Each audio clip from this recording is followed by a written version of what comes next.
នៅព្រឹកមួយដែលស្ងប់ស្ងាត់មានកូនឆ្មាមួយរស់នៅក្នុងទីក្រុងដែលមនុស្សទាំងអស់ភ្លេចញញឹម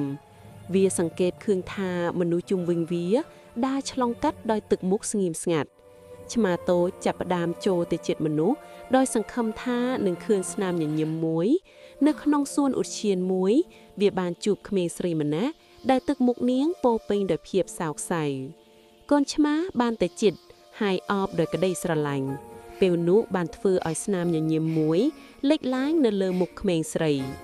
ឆ្មាតូចមានអារម្មណ៍ដូចជាវាបានប្រមូលស្នាមញញឹមដ៏ភ្លឺថ្លាមួយបន្ទាប់មកវាបានអង្គុយក្បែរបុរសចាស់ម្នាក់ដែលដើរមកជាមួយភាពឯកោកូនឆ្មាក៏បានអបគាត់ស្នាមញញឹមក៏ត្រឡប់មកវិញលើផ្ទៃមុខបុរសចាស់ម្ដងទៀតមួយថ្ងៃបន្ទាប់ទីក្រុងទាំងមូលដូចជាបានផ្លាស់ប្ដូរដោយស្នាមញញឹមហើយកូនឆ្មាបានដឹងថាស្នាមញញឹមតូចៗអាចផ្លាស់ប្ដូរពិភពលោកបាន